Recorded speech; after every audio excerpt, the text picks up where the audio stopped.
పెళ్లి రోజు వేడుకలో శృతి గురించి తప్పుగా మాట్లాడిన రోహిణి చెంప పగలగొట్టిన శోభ. అసలు ఇదంతా ఎలా జరిగిందనేది వీడియోని స్కిప్ చేయకుండా చివరి వరకు చూడండి. గుండె నిండా గుడిగంటలు అప్కమింగ్ ఎపిసోడ్స్ లో ఏం జరగబోతుందో ముందుగా తెలుసుకోవాలి అనుకుంటే వీడియోని లైక్ చేసి ఛానల్ని సబ్స్క్రైబ్ చేసుకుని పక్కనే ఉన్న బెల్ సింబల్లో ఆల్ పై క్లిక్ చేయండి. మీనా బాలు జోడీ గనక మీకు నచ్చినట్లయితే కామెంట్లో ఎస్ అని టైప్ చేయండి. మొత్తం మీద చూసుకున్నట్లయితే కనుక ఇంకా రవి పెళ్లి రోజైనా సరే ఒక ఇంపార్టెంట్ ఆర్డర్ ఉండడంతో రెస్టారెంట్కి వెళ్తాడు. ఇంకప్పుడే అక్కడికి వచ్చిన నీతు ఈరోజు కూడా ఎందుకు వచ్చావు రవి, ఇంటికి వెళ్ళు అని చెప్పి ఇలా తను వెళ్తూ ఉండగానే కాలు స్లిప్ అయి కింద పడిపోతుంది. వెంటనే రవి తను సపోర్ట్ ఇవ్వాలి అన్న ఉద్దేశంతో నీతుని తన చేతులతో ఎత్తుకుని అక్కడొక సోఫా అంటే సోఫాలో పడుకోపెడదామని చెప్పి తీసుకొస్తాడు. అదే సమయానికి బయటికి వచ్చిన శృతి రవిని తీసుకుని ఇంటికి వెళ్ళిపోదాము అని రెస్టారెంట్కి రావడంతో ఆ పొజిషన్లో అంటే నీతు ఎత్తుకున్న రవిని చూసి శృతి అయితే కోపంతో ఎంత చెప్తున్నా వినిపించుకోకుండా ఆటో ఎక్కైతే వెళ్ళిపోతుంది. రవి వెనకాలే వెళ్తాడు. ఎంత వెళ్ళినా రవిని అసలు పట్టించుకోకుండానే వెళ్ళిపోతుంది. ఏమైంది రవి అని చెప్పాను కానీ తను కోపం నుంచి వెళ్ళిందిలే, నేను చూసుకుంటాను అనగానే లేదు రవి నువ్వు వెళ్ళి అర్జెంటుగా, నేను ఎవరొకరు హెల్ప్ తీసుకుంటాను అనగానే ఈ కండిషన్లో నిన్ను ఇలా వదిలేసి వెళ్ళను, హాస్పిటల్కి వెళ్దాం పదా అని గబగబా హాస్పిటల్ తీసుకెళ్ళి మళ్ళీ అక్కడే రెస్టారెంట్ దగ్గర డ్రాప్ చేసేసి రవి వెళ్ళిపోతాడు. ఈలోపు శృతి ఎక్కడికి వెళ్ళిపోతుందో ఏంటో తెలియదు. ఫోన్ కూడా స్విచ్ ఆఫ్ చేసేస్తుంది. ఇంకా అందరూ కూడా రెడీ అయ్యి కిందకి వస్తారు. రవి శృతి రాలేదేంటి, వాళ్ళదే కదా ఈరోజు పెళ్లి రోజు అంటూ ఇంకా రోహిణి అనగానే రవి మాత్రమే వస్తాడు. మీరు వెళ్ళండి అనేసరికి నువ్వొక్కడవే వచ్చావేంట్రా, శృతి ఏది అని ప్రభావతి అడగడంతో శృతి ఏదో డబ్బింగ్ ఉందని వెళ్ళిందమ్మా, అందుకే రాలేదు అని చెప్పి మాట్లాడేసరికి ఏం మాట్లాడుతున్నావురా, ఈరోజు మీ పెళ్లి రోజు అన్న సంగతి మర్చిపోయారా ఏంటి, ఎవరి పనుల్లో వాళ్ళు తిరుగుతూ ఉంటే ఎలా కుదురుతుంది, సరే త్వరగా ఫోన్ చేసి రమ్మని చెప్పు అనగానే సరే మీరు వెళ్ళండి అని వాళ్ళని కాస్త పంపించేస్తాడు బాలు. ఎవరిని, ప్రభావతిని, సత్యాన్ని, మనోజ్ని, రోహిణిని. ఇంకా రవి టెన్షన్ పడుతూ ఉండగా ఏమైందిరా, అసలేం జరిగింది అంటూ బాలు మీనా వివరించి అడగడంతో మొత్తం విషయం చెప్తాడు. సరే నువ్వు వెళ్ళు, అక్కడికి వెళ్ళి అక్కడ మేనేజ్ చెయ్యి, మేము ఈ లోపు శృతి ఎక్కడుందో చూసి వెతికి శృతికి నచ్చ చెప్పి మరీ తీసుకొస్తాము, వెళ్ళు నువ్వు టెన్షన్ పడకు అని చెప్పి బాలు మీనా ఇద్దరు కూడా రవిని రెస్టారెంట్ అంటే ఎక్కడైతే వీళ్ళు మ్యారేజ్ ఫంక్షన్ చేసుకోవడానికి సిద్ధపెట్టారో అక్కడికి వెళ్ళిపోయేసరికి ఇంకా బాలు మీనా ఇద్దరు కూడా డబ్బింగ్ స్టూడియోకి వెళ్తారు. డబ్బింగ్ స్టూడియో అతను అడగడంతో ఈరోజు శృతి వాళ్ళ ఇంట్లో ఏదో ఫంక్షన్ ఉందని చెప్పి రాను అని చెప్పింది అని చెప్తాడు మేనేజర్. అయితే మరి ఇప్పుడు ఎక్కడికి వెళ్ళినట్టండి అని చెప్పాను కానీ అదే అర్థం కావట్లేదు. ఈ శృతి కోపం వచ్చిందంటే ఎక్కడికి వెళ్ళిపోతుందో ఏమైపోతుందో తెలీదు. మళ్ళీ ఆ కోపం ఎక్కువసేపు కూడా ఉండదు, పాల పొంగు లాంటిది, వెంటనే చల్లారిపోతుంది అని చెప్పి మాట్లాడేసరికి కోపం అంటే అలానే ఉండాలి కానీ ఇప్పుడు కోపం ఇచ్చే సమయం లేదు కదా మీనా, పైగా అక్కడ అందరూ ఎదురు చూస్తూ ఉంటారు, వాడు అక్కడ ఏం సమాధానం చెప్తున్నాడో ఏంటో అనుకుంటూ టెన్షన్ పడుతూ ఉండగానే రాజేష్ ఫోన్ చేస్తాడు.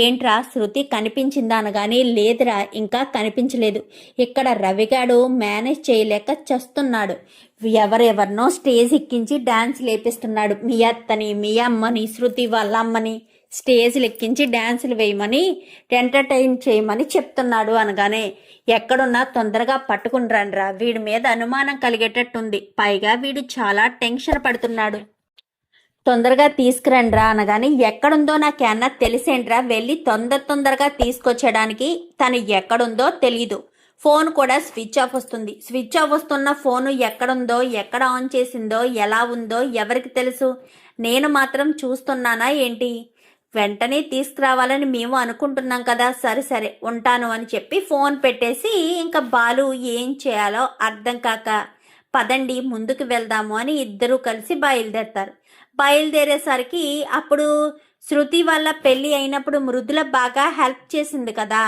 వాళ్ళ గెస్ట్ హౌస్ దగ్గర, సో ఇంకా మృదుల అని గుర్తొస్తుంది మీనాకు. మృదుల ఇంటికి కానీ వెళ్ళిందా ఏంటి అని అనుకుని వెంటనే మృదుల ఇంటికి వెళ్తుంది మీనా. వెళ్ళేసరికి తలుపు కొట్టడంతో మృదుల తలుపు తీస్తుంది. అక్క నువ్వా, ఎలా వచ్చావేంటి? శృతి కానీ మీ ఇంటికి వచ్చిందా అనేసరికి అది అది అనగానే చెప్పు వచ్చిందా అనగానే వచ్చిందక్క, చాలా కోపంతో ఉంది. వచ్చిన కానించి పచ్చి మంచినీళ్ళు కూడా తాగకుండా కోపంగా కూర్చుని ఉంది అనేసరికి అమ్మయ్య శృతి ఉందంటండి, పదండి లోపలికి వెళ్దామని ఇంకా లోపలికి వెళ్తారు. వెళ్ళేసరికి సోఫాలో కూర్చుని ఉంటుంది శృతి. ఏంటి శృతి, ఏంటిదంతా? అక్కడ మీ పెళ్లి రోజు ఫంక్షన్ ఏర్పాట్లు పెట్టుకుని ఇక్కడేంటి ఇలా ఉన్నావు? అందరు గెస్టులు వచ్చేసారంట అని చెప్పి మాట్లాడుతుండగానే, ఎందుకు, నేను రవి విషయంలో ఇంపార్టెంట్ కాదు కదా, ఆ నీతుని ఎత్తుకుని ఊరేగుతాడు కదా, పెళ్లి రోజు కూడా రెస్టారెంట్కి ఎందుకు అని అడిగాను. నా మాట వినిపించుకోకుండా ఆ నీతు కోసం వెళ్ళిపోయినట్టున్నాడు. ఆ మీ నీతుని చేతులతో ఎత్తుకుని మరీ బాగా సరసాలాడుతున్నాడు అంటూ మాట్లాడడంతో తప్పుగా అర్థం చేసుకున్నావు శృతి. నీతు కాలు జారి కింద స్లిప్ అయి పడిపోతే రవి హెల్ప్ చేశాడు. రవి నిన్ను ప్రాణంగా ప్రేమించాడు. నిన్ను ఎప్పుడైనా బాధ పెట్టాడా? అయినా నీతు కూడా అలాంటి అమ్మాయి ఏం కాదు, అర్థం చేసుకో శృతి. అయినా ఈరోజు మీ పెళ్లి రోజు, ఏదైనా ఉంటే తర్వాత చూసుకోవాలి. అక్కడ అంతమంది గెస్టులు వస్తున్నారు, అందరూ రవిని అడుగుతారు శృతి ఎక్కడా, శృతి ఎక్కడా అని. రవి ఏం సమాధానం చెప్తాడు? అయినా నీకు రవి అంటే ఇష్టం, రవికి నువ్వంటే ప్రాణం. నిన్ను కాదని రవి వేరే ఆడదాని వెంట ఎందుకు పడతాడు? కేవలం నీతు తన బాస్ మాత్రమే, బాస్కి హెల్ప్ చేశారు. అదే మగతనికి చేస్తుంటే నువ్వు తప్పుగా అర్థం చేసుకునేదానివా? కాదు కదా. అక్కడ లేడీ అవ్వడం వల్లే కదా నువ్వు తప్పుగా అర్థం చేసుకున్నావు. మన భర్తని మనమే అర్థం చేసుకోవాలి శృతి, అర్థం చేసుకో. అక్కడ ఎంతో టెన్షన్ పడుతున్నాడు. ప్లీజ్ ఫోన్ స్విచ్ ఆన్ చేసి నేను ఒక 10 minutesలో వస్తాను అని చెప్పు అనగానే, ఏంటి మీనా, రవి గురించి నాకు చెప్పి కన్విన్స్ చేద్దామని వచ్చావా?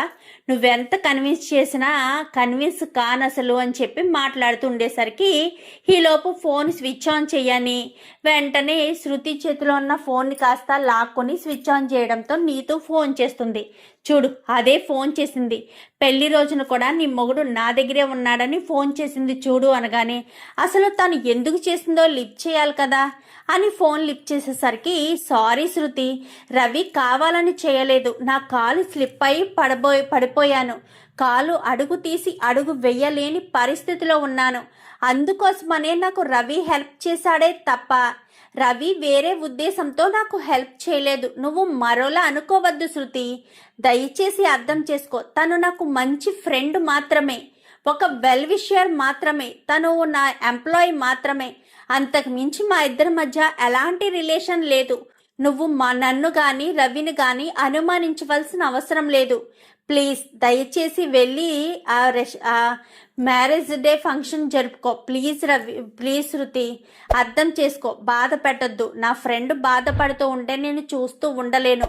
రవి ఇప్పటికే చాలా టెన్షన్ పడుతుండేవాడు ఉన్నాడేమో. రవికి నువ్వంటే చాలా ఇష్టం, కేవలం నాకు హెల్ప్ చేశాడు. ఒక ఫ్రెండ్కి హెల్ప్ చేయడం అంతే తప్ప రవి చేసిన తప్పు లేదు. దయచేసి అర్థం చేసుకో అని చెప్పి ఇంకా నీతూ బ్రతిమాలేసరికి తను కూడా చెప్తుంది కదా వాళ్ళిద్దరి మధ్య ఏమీ లేదని. అర్థం చేసుకో శృతి, సమయం అయిపోతుంది, అక్కడ ఇంకా నువ్వు రెడీ అవ్వాలి, చాలా ఆలస్యం అవుతుంది, ప్లీజ్ శృతి అంటూ బ్రతిమాలేసరికి, ఏంటి డబ్బుడమ్మా, నువ్వు కూడా ఇలా చేస్తావని అనుకోలేదు. నా తమ్ముడిని అర్థం చేసుకునే కదా ఇంట్లో వాళ్ళని ఎదిరించి ధైర్యం చేసి పెళ్లి చేసుకున్నావు. మరి ఇప్పుడు ఎలాంటి సిచ్యువేషన్ వస్తుందా? అయినా రవి నిన్ను కాదని వేరే అమ్మాయి వెంట ఎందుకు పడతాడు? ఒక్కసారి ఆలోచించు అంటూ ఇంకా చెప్పడంతో, అవునే నిజమే కదా, రవికి నువ్వంటే చాలా ఇష్టం. ఒక్కసారి వాళ్ళ సిచ్యువేషన్ కూడా అర్థం చేసుకోవాలి కదా.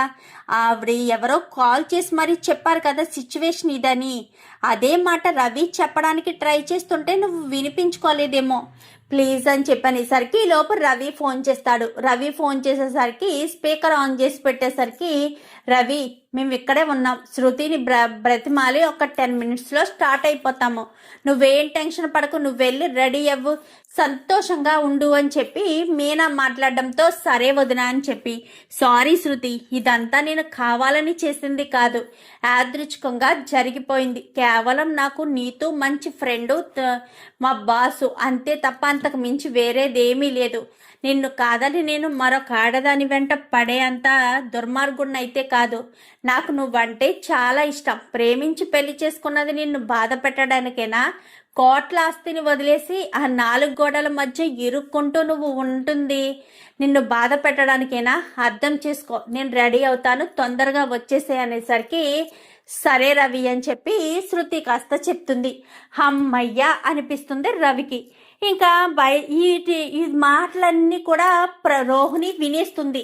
ఎందుకంటే అప్పుడే రోహిణికి ఒక క్లయింట్ ఫోన్ చేయడంతో రోహిణి కాస్త వినేస్తుంది. ఓహో, వీళ్ళిద్దరికి మధ్య గొడవ జరిగిందన్నమాట, అందుకే శృతి ఇక్కడి నుంచి వెళ్ళిపోయిందన్నమాట అని చెప్పి రోహిణి కాస్త అనుకుంటుంది. అనుకుని వెంటనే ప్రభావతికి పిలిచి గొప్ప రావడం కోసం ప్రభావతికి చెప్తుంది. అత్తయ్య రోహిణి వాళ్ళు శృతి వాళ్ళు ఇద్దరు గొడవ పడి విడిపోయారు అంటూ వాళ్ళక్కడ కలుస్తూనే ఉన్నారు. ఈవిడ మాత్రం విడగొట్టే ప్రయత్నం చేసేసరికి ఏం మాట్లాడుతున్నావు రోహిణి? అవునత్తయ్య, నేను చెప్పేదంతా నిజమే. ఇప్పుడే శృతికి ఫోన్ చేసి రవి మాట్లాడుతుంటే విన్నాను అనేసరికి రే రవి అని పిలిచి ప్రభావతి కాస్త అడుగుతుంది. ఏమీ లేదమ్మా, శృతి కోపం పోయింది, ఒక 10 నిమిషాల్లో వచ్చేస్తుంది, రెడీ అయిపోతామని. కానీ అసలు గొడవేంట్రా? అయినా చీటికి మాటికి అమ్మాయి కోపడ్డమేంటి? ప్రతి చిన్న విషయానికి పెద్ద విషయానికి నీ మీద కేకలు వేసి అలిగి వెళ్ళిపోవడం ఏంటి? అసలు ఏమనుకుంటుంది అనగానే, అమ్మా ప్లీజ్ సైలెంట్గా ఉండు, కోపం పోయింది, గొడవ సద్దుమణిగింది, నువ్వు సైలెంట్గా ఉంటే నేను వెళ్ళి రెడీ అవుతాను. ఈలోపు శృతి వస్తుంది, శృతి కూడా రెడీ అవుతుంది, సరేనా?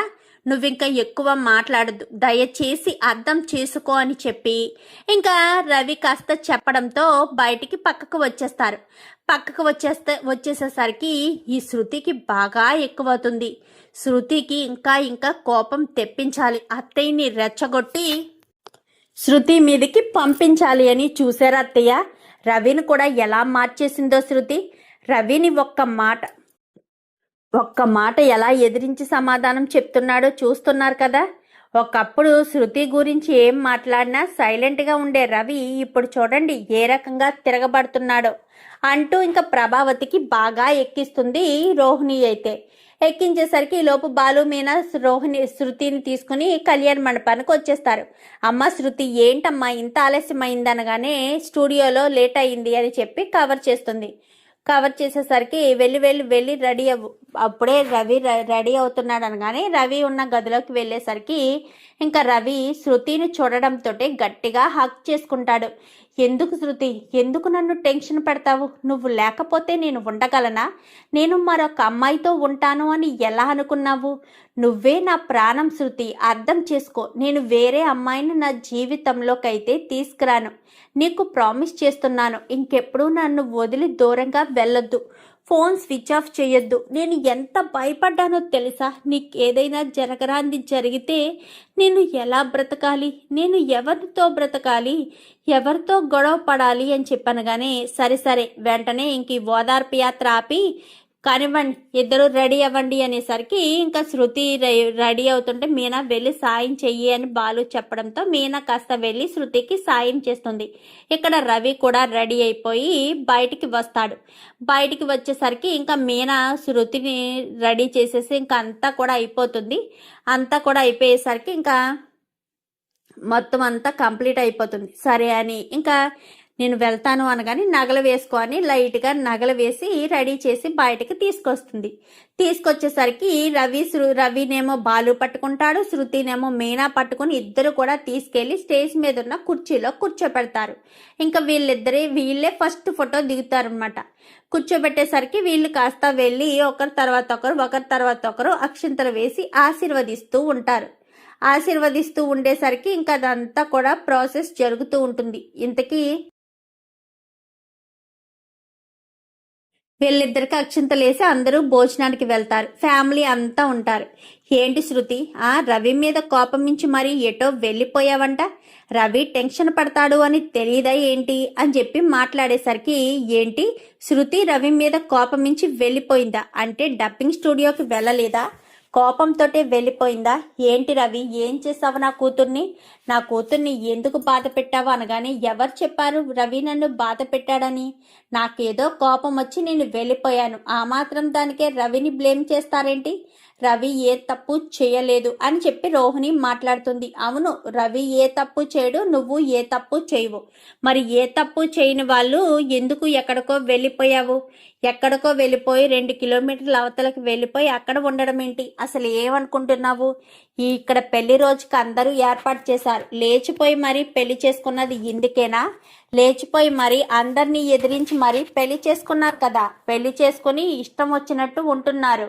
మరి దీనికోసమేనా? మరి ఇద్దరు కూడా ఎంతో హ్యాపీగా ఉన్నప్పుడు వాళ్ళు జీవితాన్ని ఎలా వదులుకోవాలనుకుంటారు? అనుకోకూడదు కదా. ఏదైనా సరే నువ్వు రవి విషయంలో తప్పే చేస్తున్నావు. లేచిపోయి పెళ్లి చేసుకున్నప్పుడు ఎంత గౌరవంగా బతకాలి వీళ్ళిద్దరూ. ఆ విషయం నీకు అర్థం కావట్లేదు. ఎంతసేపు రవితో గొడవలు పడదామా అని గొడవలు పడుతూనే ఉంటావు. మా రవి ఏ తప్పు చేయలేదు, తప్పు చేసింది నువ్వే. పెళ్లి చేసుకోవడానికి కారణం కూడా నువ్వే. ఇంట్లోంచి పారిపోయి ధైర్యం చేసి వచ్చిన దానివి నువ్వేనంట కదా అని చెప్పి మాట్లాడేసరికి ఇంకా ఒక్కసారిగా అక్కడ ఉన్న వాళ్ళంతా కూడా షాక్ అవుతారు.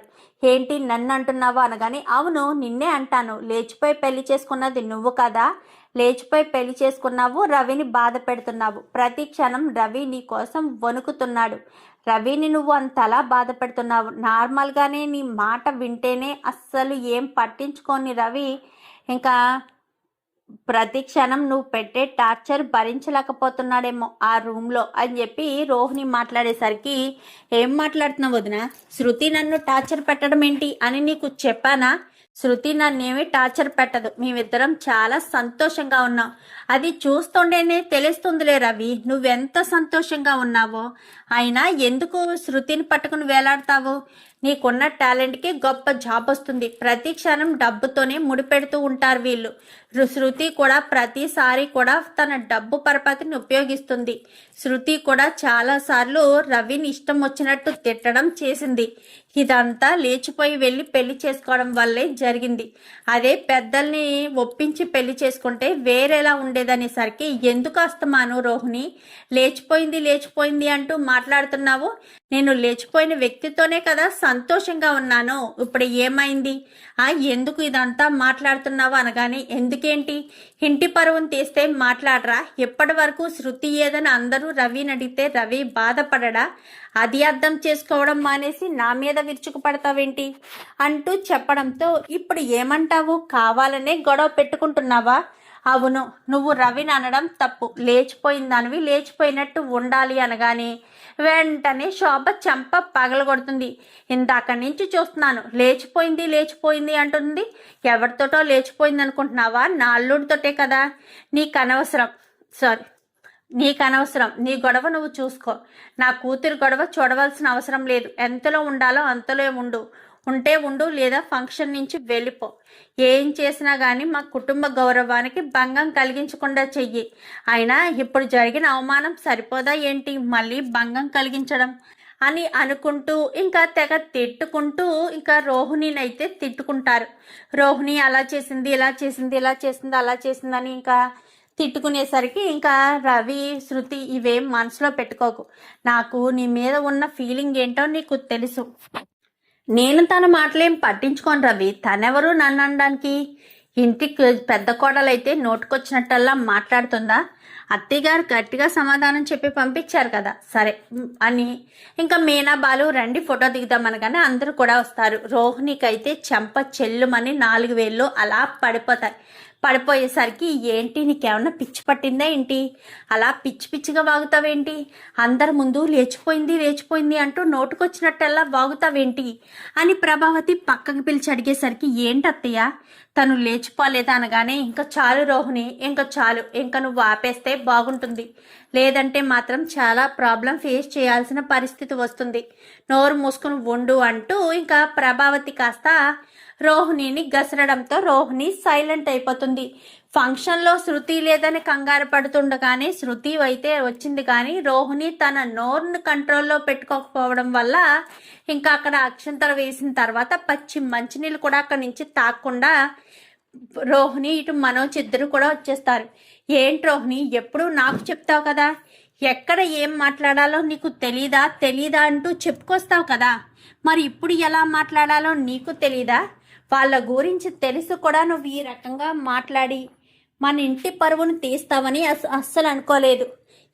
లేచిపోయినోడైనా సరే పెళ్లి చేసుకున్నాడు కదా, లేచిపోయింది వేరే అమ్మాయితో కాదు కదా, ఎందుకు 10 సార్లు బ్లేమ్ చేస్తావు? చనివిచ్చారు కదా అని అంతకు మించి ఎక్కువ బ్లేమ్ చేయడం అంత మంచిది కాదు. మన కంట్రోల్లో మనం ఉండాలి అని మనోజ్ కాస్త అక్కడి నుంచి రోహిణిని తీసుకుని వెళ్ళిపోతాడు. ఇంకా ఫంక్షన్ అంతా అయిన తర్వాత రోహిణి వేది మనోజ్ ఏరి అనగానే వాళ్ళు ఎప్పుడో వెళ్ళిపోయారు అత్తయ్య అని చెప్పనేసరికి వాళ్ళు వెళ్ళిపోవడం ఏంటి? అవును మరి, నోటుకొచ్చినట్టల్లా వాగితేనే కదా శృతి వాళ్ళమ్మ చెంప మీద కొట్టింది, అందుకే వెళ్ళిపోయింది అనేసరికి ఈ రోహిణి అంతే, నోరుకు అడ్డు అదుపు ఉండదు, ఏ మాట పడితే ఆ మాట అనేయడమే. మీలాగే సావాస దోషం, మీరు కూడా అంతే కదా, ఎదటోళ్ళు బాధపడతారా ఏమవుతుంది అని ఆలోచించరు కదా, ఇష్టం వచ్చినట్టు మీరు ఇలా చేస్తూనే ఉంటారు కదా అని చెప్పి ఇంకా ప్రభావతి కూడా మీనా కూడా ప్రభావతిని అనేసరికి ఏంటే ఇప్పుడు నన్ను అంటున్నావు అనగానే మిమ్మల్ని అనడం లేదు, చెప్తున్నాను అంతే అని చెప్పి మాట్లాడేసరికి సరే అని ఇంకేం మాట్లాడకుండా అక్కడి నుంచి సైలెంట్గానే అందరూ ఎవరి పనులకి వాళ్ళు వెళ్ళిపోతారు. భోజనం దగ్గరికి వచ్చేసరికి భోజనానికి అందరూ కూడా రవి శృతి కూర్చుంటారు, మీనా బాలు అందరూ కూర్చుంటారు. వాళ్ళిద్దరు కూడా ఉంటే బాగుండు అని మీనా అనుకుంటుంది. ఏంటి వాళ్ళు కూడా ఉంటే బాగుండు అనుకుంటున్నావా? వాళ్ళు లేకపోవడమే ప్రశాంతంగా ఉంది, వాళ్ళ గొప్పలు చెప్పుకోవడం ఇదే సరిపోతుంది ప్రతి క్షణం. అయినా స్టేజ్ ఎక్కి మరీ నోటుకొచ్చినట్టల్లా మాట్లాడడం ఏంటి? వాళ్ళ ఫంక్షన్కి వచ్చి వాళ్ళ గురించి తప్పుగా మాట్లాడతారా? శృతి వాళ్ళ అమ్మ కొట్టడంలో ఏమాత్రం తప్పు లేదు, మంచి పని చేసింది అని చెప్పి బాలు కాస్త అంటాడు. అనేసరికి ఏంటండి ఊరుకోండి, ఏమన్నంటే మన మీద పడతారు. పైగా మీ అమ్మగారికి మీ మనోజ్ అన్నయ్య రోహిణి వదిన అంటే చాలా ఇష్టం, వాళ్ళని పంపేసినందుకు ఇప్పటికే బాధపడుతూ ఉండుంటారు. ఇక మీదట మీరు ఏదైనా మాట్లాడితే ఏదొకటి మీ మొహం మీదకొచ్చి పడుతుంది అంటూ చెప్పడంతో సైలెంట్ అయిపోతారు. ఇంకా సత్యం అయితే ఏంటి ప్రభా, ఏంటిదంతా, నీ పెద్ద కోడలు మాట తీరేంటి, అదేనా మాట్లాడడం? ఎందుకు శృతిని పట్టుకుని అంతలా స్టేజ్ మీద అంత దారుణంగా మాట్లాడవలసిన అవసరం ఏముంది? స్టేజ్ మీద అంత అవసరమా? వెళ్ళామా, అక్షింతలేసామా, భోజనం చేసామా, ఇంటికి వచ్చామా అన్నట్టు ఉండాలి తప్ప వెళ్ళిన ప్రతిసారి వాళ్ళతో గొడవ పెట్టుకుని వాళ్ళతో ఏదైనా చేసి ఇంకా అక్కడి నుంచి వస్తుంటే ఎలా ఉంటుంది? చాలా తప్పు. నువ్వు ఆ మాట అనడం చాలా తప్పు. వాళ్ళు ఎలా అయినా పెళ్లి చేసుకొని వాళ్ళ బంధం గట్టిపడింది, వాళ్ళిద్దరూ కలిసి ఉన్నారు, ఎంత గొడవ పడినా వాళ్ళు కలిసే ఉంటారు అని చెప్పి మాట్లాడేసరికి నిజమే అని చెప్పి మాట్లాడుకుంటూ ఉంటారు. ఇంకా ఫంక్షన్ అంతా కూడా వైబ్స్ అన్నీ కూడా అయిపోతాయి. శృతికేమో మీనా గబగబా శృతి ఆకలేస్తున్నాను కానీ మీనా కంచంలో పెట్టి తీసుకొచ్చి శృతికి ఇటు రవికి తినిపిస్తుంది. బాలు అలా చూస్తూ ఉంటాడు, సత్యం కూడా అలా చూస్తూ ఉంటాడు. అది ఇంటి కోడలు లక్షణం అంటే. చూసావా ఎలా ఉందో? మరిదికి తోటి కోడలికి ఆకలి అనిపించేసరికి తను ఎంత చక్కగా చేసుకొచ్చిందో చూసావా? అది ప్రేమ అంటే. అంతే తప్ప లేచిపోయినోడు అంటూ మాట్లాడటంలో లేదు ప్రేమ. అది అర్థం చేసుకోవాలి. ఎదుటి వాళ్ళు బాధపడతారని కొంచెం కూడా ఆలోచించే తీరు కాదా ఏంటి అంటూ ఇంకా సత్యం ప్రభావతినే తిడతాడు. మొత్తానికైతే మ్యారేజ్ డే ఫంక్షన్లో శృతిని అవమానించడానికి ప్రయత్నించిన రోహిణినైతే శోభ కొట్టడం, అక్కడి నుంచి పంపించేయడం రెండు కూడా జరిగిపోయాయి. చూద్దాం మరి రాబోయే ఎపిసోడ్స్లో మరి ఇలాగే జరిగి రోహిణి తెక్క కుదరాలి అని మీరు కూడా కోరుకుంటే వీడియో నచ్చితే లైక్ చేసి ఛానల్ని సబ్స్క్రైబ్ చేసుకుని పక్కనే ఉన్న బెల్ సింబల్లో ఆల్ పై క్లిక్ చేయండి. Thank you for watching.